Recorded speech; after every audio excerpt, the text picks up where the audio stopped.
بسم اللہ الرحمن الرحیم۔ جن لوگوں کو زکوٰۃ دینا جائز ہے ان کا بیان۔ آج ہم لوگ سمجھیں گے کہ زکوٰۃ ہمیں کسے دینی چاہیے اور کسے نہیں دینی چاہیے۔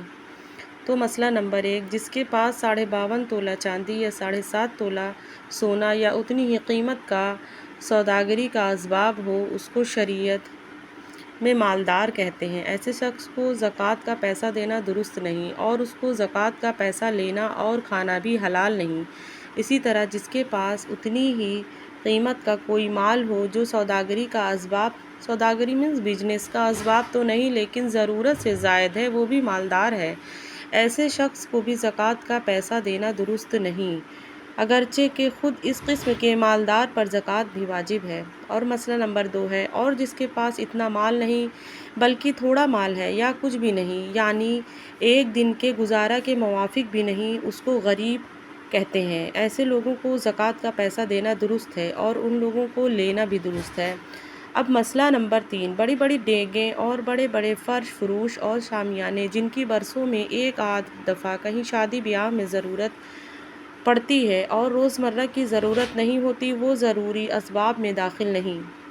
مسئلہ نمبر 4، رہنے کا گھر اور پہننے کے کپڑے اور کام کاج کے لیے نوکر چاکر اور گھر کی گرہستی جو اکثر کام میں رہتی ہے، یہ سب ضروری اسباب میں داخل ہیں۔ اس کے ہونے سے مالدار نہیں ہو جائیں گے، مالدار نہیں ہوگی چاہے جتنی قیمت کی ہو، اس لیے اس کو زکوٰۃ کا پیسہ دینا درست ہے۔ اسی طرح پڑھے ہوئے آدمی کے پاس اس کی سمجھ اور برتاؤ کی کتابیں بھی ضروری اسباب میں داخل ہیں۔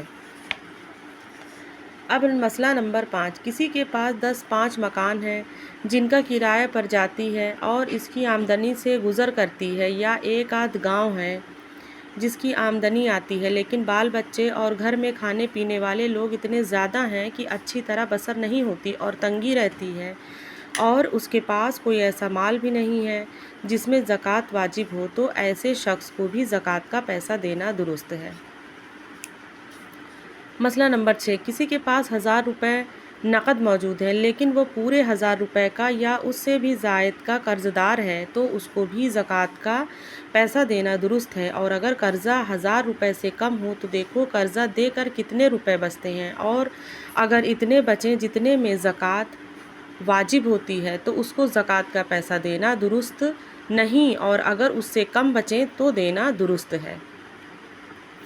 مسئلہ نمبر 7، ایک شخص اپنے گھر کا بڑا مالدار ہے لیکن کہیں سفر میں ایسا اتفاق ہوا کہ اس کے پاس کچھ خرچ نہیں رہا، سارا مال چوری ہو گیا، یا اور کوئی وجہ ایسی ہوئی کہ اب گھر تک پہنچنے بھر کا بھی خرچ نہیں ہے، ایسے شخص کو بھی زکوٰۃ کا پیسہ دینا درست ہے۔ ایسے ہی اگر حاجی کے پاس راستے میں خرچ چک گیا اور اس کے گھر میں بہت مال و دولت ہے، اس کو بھی دینا درست ہے۔